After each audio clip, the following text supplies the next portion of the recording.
Dem baş Cumat aziz.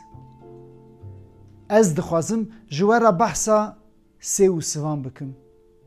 Sê û sivên êzdî. Li heman deverê, heman demê û heman qederê dijîn. Usûbegê Hesen axa, serokê eşîra Hesiniyan. Usûvê Beko, nivîskar û helbestvanê Nemir. û usûvê Bûdî, bêkes, wek sirrekê jiya û mir. Her sê usûv jî li gundên herema Sînegê ji dayîk dibin. Ev herem niha di nav sînorên bajarê Îdirê de ye. Erê, em niha kê xeber din, em behsa Usûvbekê bikin ji we re.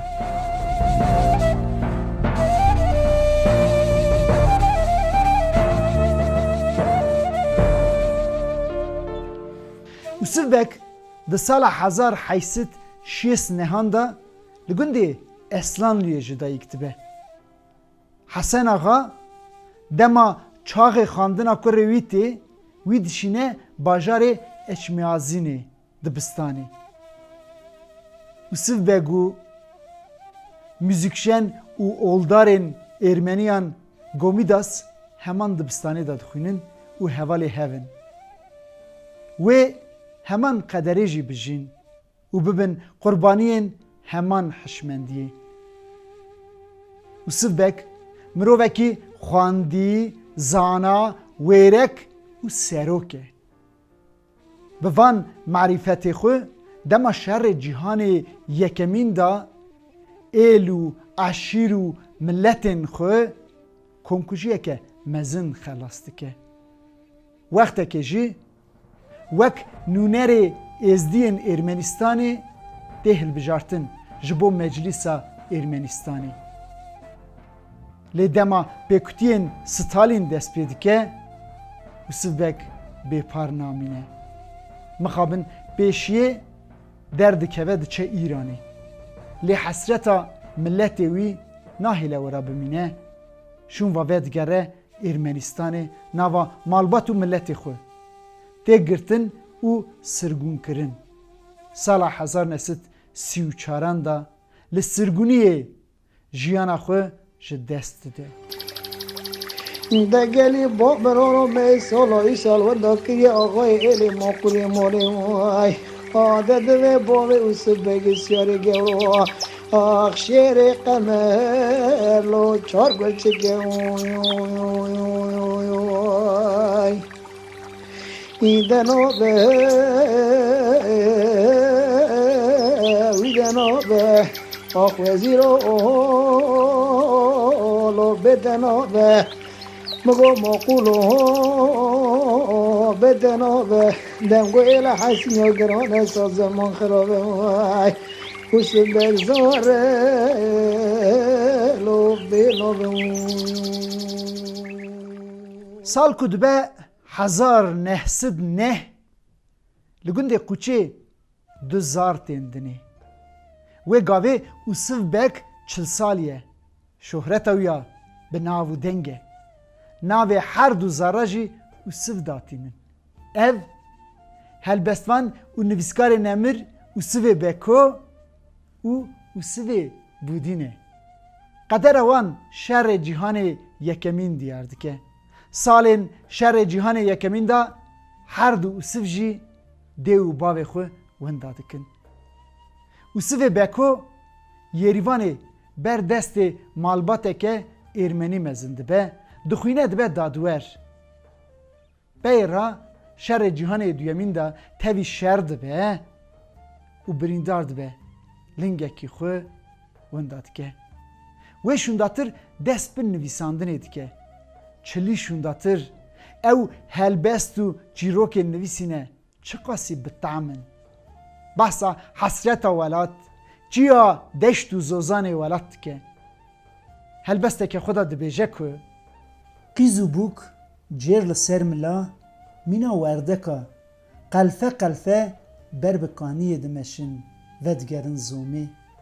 Zozanvan her yek خباتێکێ van bijûle. Şirîtê kona dişidinin, berxa dikine koza, şîrê dotî li ser tendûra germ dikin. Bi vê hesretê di sala 1960 da stêrka wî vedimire.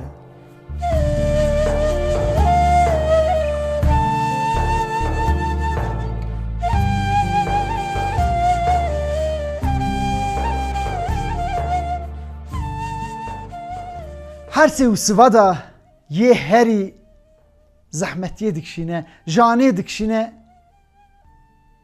û sivê bûdiyê. Roja rev û bezê, roja qetlê û sivê bûdî neh salî ye.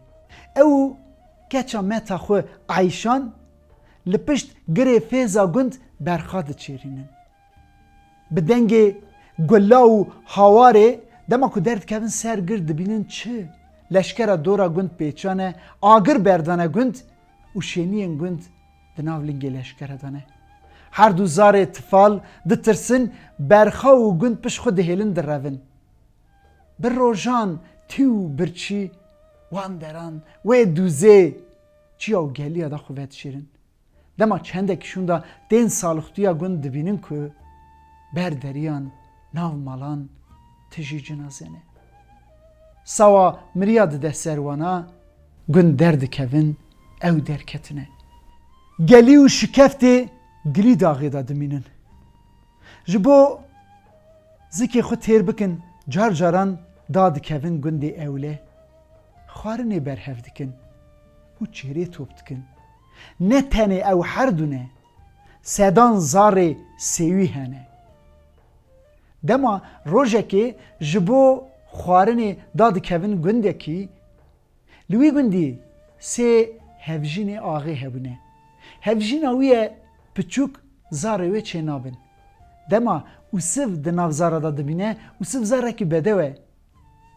Wek nava dil û cîgerê wê qetiya ye, xwîna wê dikele ser û siv, dixwaze û siv wek zara xwe xwedî bike, mezin bike.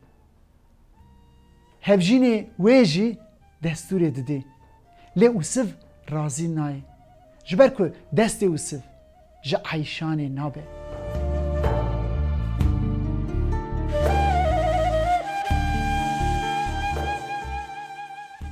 Eyşan zareke biaqil e. Zane ku wiha çil û çiya da jiyan nabe.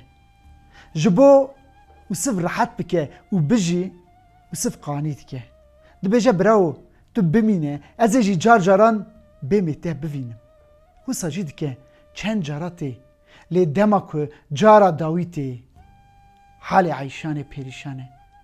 Cil û bergê wê qelişîne, ser rûyê wê xwîn e. Jina axê bi destê xwe avê lê dike, cilê wê diguherîne.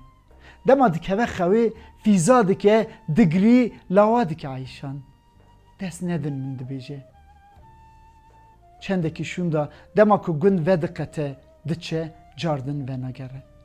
Û siv ji wê şûndatir bêtir xwe bêkes hîs dike. Lal dibe, derdê xwe tu kesî re nabêje. Ev halê wî heya dawiya emrê wî berdevan dike.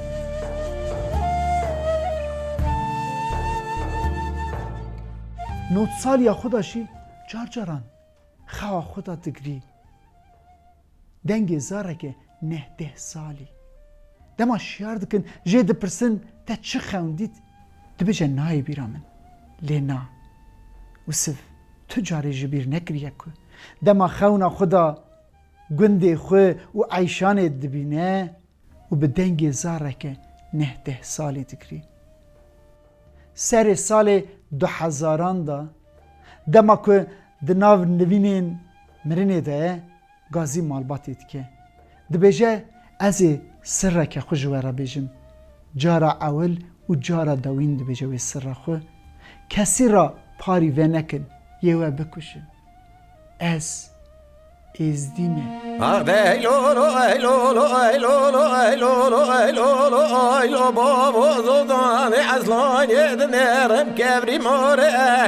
ایلو بابا اد دوزانه اصلا یدنه کبری مورم و داده جردا ور حزو حمید بگی روما و رش خواهی بید باره بسق بره اطالان ایلا ازی خانه بریم